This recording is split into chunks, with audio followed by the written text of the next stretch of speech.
Ramadan Karim Ilikom. Um feliz Ramadã, um Ramadã generoso para vocês. Nós estamos no período do Ramadã, um mês sagrado dos muçulmanos, e eu estou gravando esse vídeo nesse momento. Eu não sei quando você vai assistir, e uma pena estar gravando esse vídeo aqui do Brasil, porque em mês de Ramadã, se eu pudesse, eu estaria lá do outro lado do mundo, vivendo o Ramadã naquele lugar. E você vai entender isso até o final do vídeo. Por que um cristão gostaria de estar vivendo o Ramadã lá do outro lado do mundo entre muçulmanos? Esse vídeo ele vai falar muito de aspectos religiosos, mas também vai falar muito de aspectos culturais. Então ele vai estar em duas playlists aqui no nosso canal, no playlist de cultura e na playlist de religião. Começar respondendo a pergunta, afinal de contas, de onde vem essa palavra Ramadã e qual o significado dela, qual é a origem dela? A palavra Ramadã, em português, vem de uma transliteração do árabe Ramadã. Esse é o nome do 9º mês do calendário islâmico. Sim, muitos países do planeta e os países muçulmanos, na sua maioria, muitos seguem o calendário ocidental em muitos aspectos, mas na vida comum do povo, eles seguem um calendário lunar e islâmico, que é totalmente diferente do nosso, que é gregoriano e baseado no Sol. Então, no calendário lunar, o 9º mês se chama Ramadã. E esse mês significa, essa palavra significa caloroso, aquele mês que é quente. Por quê? Lá nos primórdios, esse mês era um mês marcado num período de calor. Em relação ao calendário gregoriano, ao nosso, ao ocidente, o calendário lunar tem menos dias. Então, a cada ano no nosso calendário ocidental, o Ramadã cai em datas diferentes, em épocas diferentes. O ponto é o seguinte: nesse mês, ele se tornou um mês especial porque foi nesse 9º mês do calendário lunar islâmico que o profeta do Islã teve, segundo eles, a sua primeira revelação da parte de Deus. Então esse se tornou um mês sagrado.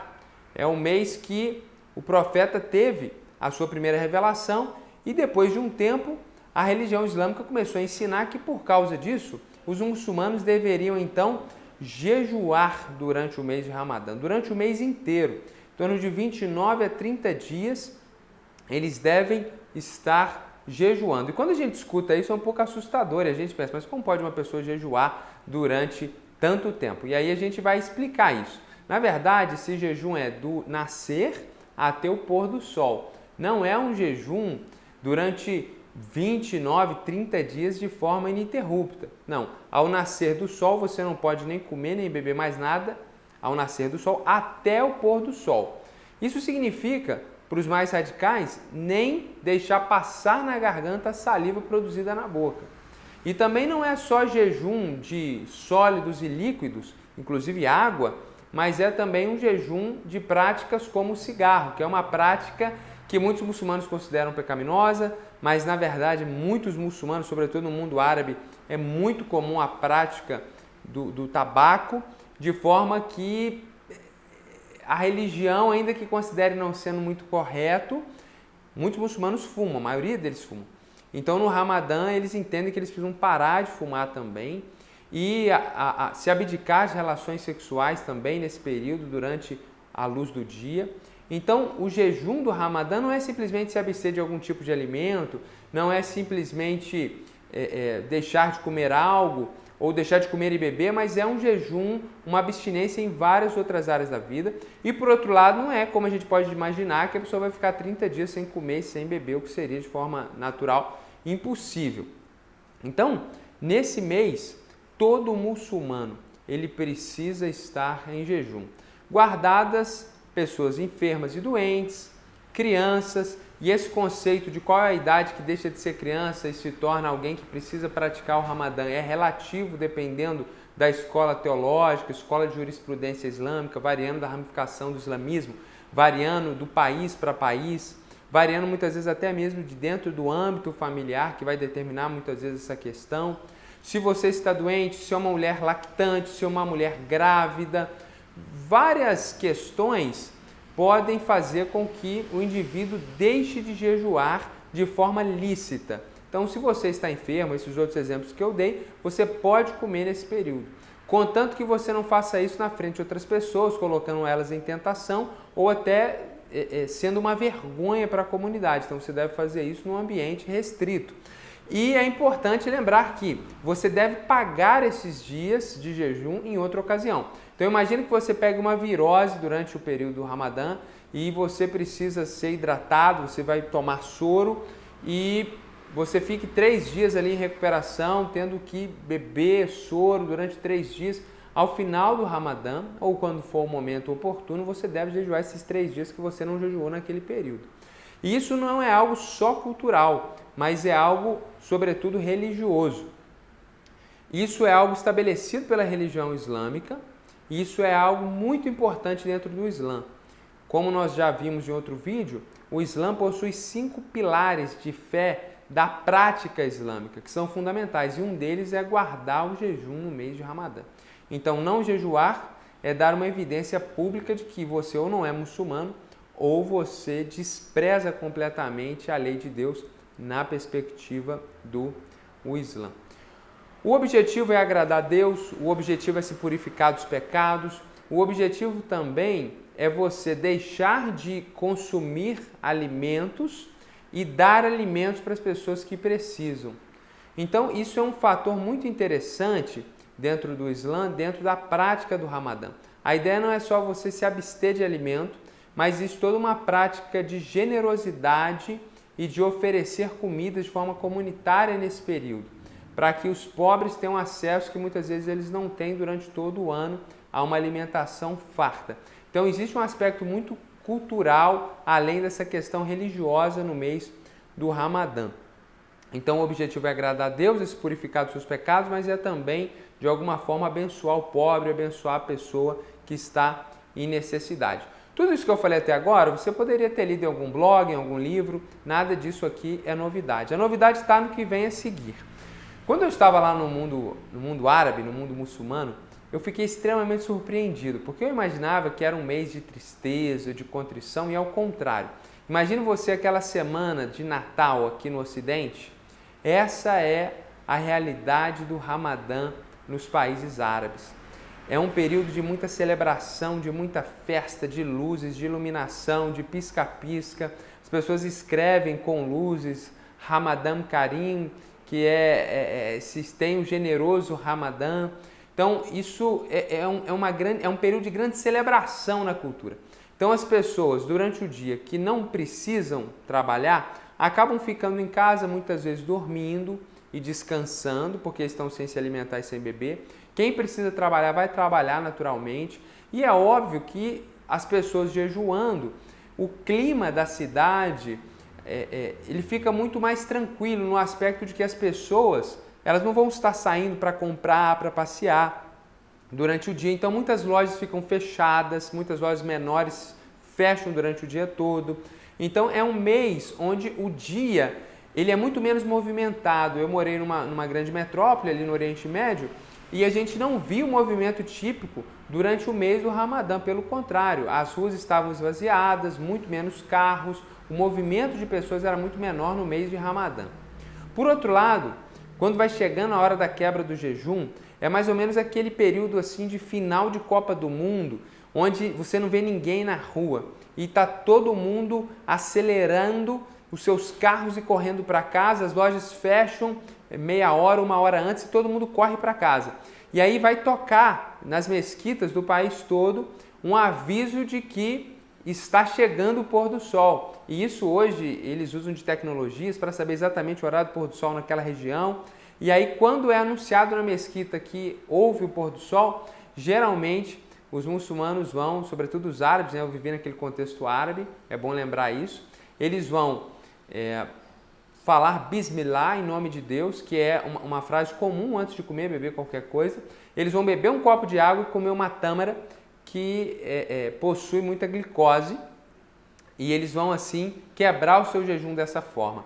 E aí, nesse momento, a maior parte dos muçulmanos vão estar nas suas casas e haverá banquete em todo o país. As pessoas não vão quebrar o jejum comendo um pão simples ou na sua casa sozinho.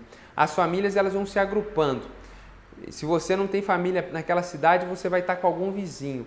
Então se reúnem 3, 4 famílias dentro de uma casa, cada um prepara alguma coisa, mas geralmente, diferente dessa ideia do Natal, que cada um leva alguma coisa, é aquela pessoa que está recebendo que vai preparar um grande banquete para aquelas famílias que estão ali, foram convidadas por ele. E aí eles vão agora começar a se alimentar. E aí vai ter uma entrada, geralmente é uma sopa, depois tem um grande banquete, depois tem sobremesa e eles vão comendo ali do pôr do sol até altas horas da noite e eles vão conversando, depois eles saem dali, vão visitar outros familiares, outros amigos, eles levam presentes, os homens dão presentes para as sobrinhas, para as filhas, para as netas, é um período de dar presentes. Você vai, uma vez convidado para ir quebrar o jejum, comer um banquete na casa de uma pessoa, você vai levar um presente, é como se fosse noite de Natal durante 30 dias. É algo realmente assim incrível, surpreendente. E eles muitas vezes ficam conversando à noite, essas lojinhas que estavam fechadas durante o dia, elas abrem à noite e as pessoas vão para as ruas, as pessoas vão para o shopping, as pessoas vão para a loja e todo aquele movimento que geralmente você vê de dia, você vai ver à noite nesse país árabe. E é algo incrível, surpreendente. Eu me lembro um Ramadã que um amigo me ligou 2h30 da manhã. Ele falou, Ricardo, vamos sair, estou com nossos amigos aqui, vamos tomar um café, estamos indo para a cafeteria tal, porque lá não tem bares com álcool, porque o álcool é proibido. Então, os homens saem, igual aqui os homens saem para beber álcool, lá eles saem para tomar café e para ficar conversando. E eu falei, rapaz, eu já estou dormindo. Ele falou, dormindo é Ramadã, e era 2h30 da manhã. Então, é um ambiente comunitário de celebração de festa extremamente empolgante, prazeroso, um momento de receber gente em casa. Então, hoje você ficou convidado para estar na casa de alguém, amanhã você convida outras pessoas para estarem na sua casa. E em todas as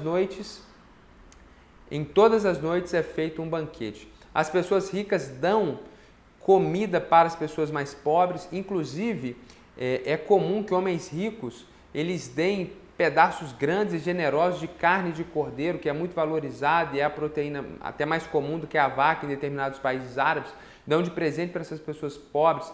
É realmente um mês onde todos vão comer muito e todos vão comer bem.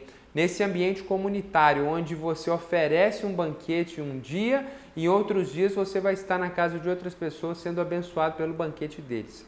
Então é um momento de festa, de presentes, de celebração. E a gente vê muita coisa inusitada, como por exemplo, algumas pessoas fumando escondido na laje de alguns prédios. Eu me lembro de um episódio que a gente estava no trânsito de meio-dia e o sinal fechou e aquela pessoa dormiu.